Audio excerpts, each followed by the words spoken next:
গেল সপ্তাহে মৃত্যু হয়েছে ক্যাথলিক চার্চের সর্বোচ্চ ধর্মগুরু পোপ ফ্রান্সিসের। এখন নতুন পোপ বাছাইয়ের কাজ চলছে।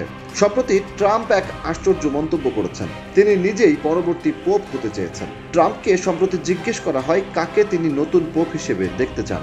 জবাবে ট্রাম্প বলেন তিনি নিজেই পোপ হতে চান, এটাই হবে তার 1 নম্বর চয়েস। তবে এর সঙ্গে সঙ্গেই তিনি জানান এ ব্যাপারে আসলে তার কোনো পছন্দ নেই, কিন্তু নিউ ইয়র্কে একজন ভালো কার্ডিনাল আছে বলে উল্লেখ করেন তিনি। ট্রাম্প বলেন দেখা যাক কি হয়। ট্রাম্প চাইলেও তিনি কি পোপ হতে পারবেন? না, ট্রাম্প চাইলেই কখনো পোপ হতে পারবেন না।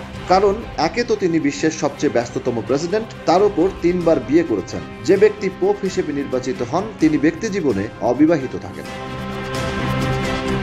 বার্তা সংস্থা রয়টার্স জানিয়েছে নিউ ইয়র্কে তিমোথি ডোলান নামে একজন কার্ডিনাল আছে, কিন্তু পরবর্তী পোপের যে সংক্ষিপ্ত তালিকা প্রকাশ করা হয়েছে সেখানে তিনি নেই। তবে যুক্তরাষ্ট্র থেকে এই তালিকায় একজন মার্কিনীয় রয়েছেন।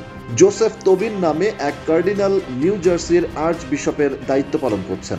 যুক্তরাষ্ট্র থেকে এখন পর্যন্ত কেউ পোপ হতে পারেনি।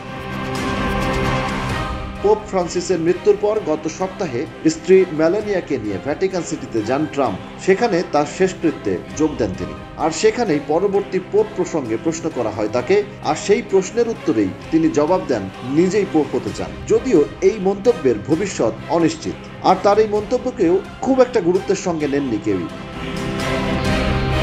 জানা গেছে বিভিন্ন বিষয় নিয়েই ট্রাম্প ও পোপ ফ্রান্সিসের মধ্যে মতবিরোধ ছিল, বিশেষ করে অভিবাসী বিতাড়ন নিয়ে। অভিবাসীদের প্রতি সদয় হওয়ার আহ্বান জানিয়েছিলেন পোপ ফ্রান্সিস। এদিকে তার মৃত্যুর পর এখন 7 মে থেকে শুরু হচ্ছে নতুন পোপ নির্বাচন প্রক্রিয়া। সেদিনই শুরু হবে কার্ডিনালদের গোপন বৈঠক। গোটা বিশ্ব থেকে প্রায় 135 জন কার্ডিনাল এই প্রক্রিয়ায় অংশ নেবেন। তারাই নির্বাচন করবেন নতুন পোপ। তবে পোপ হওয়ার দৌড়ে এখনো স্পষ্টত সামনের সারিতে নেই কেউই। তবে ফিলিপাইনের সংস্কারপন্থী কার্ডিনাল লুইস অ্যান্তোনিও টাগলে এবং ইতালির কার্ডিনাল পিয়েত্রো পোরোলিনকে প্রাথমিকভাবে সম্ভাব্য হিসেবে দেখা হচ্ছে।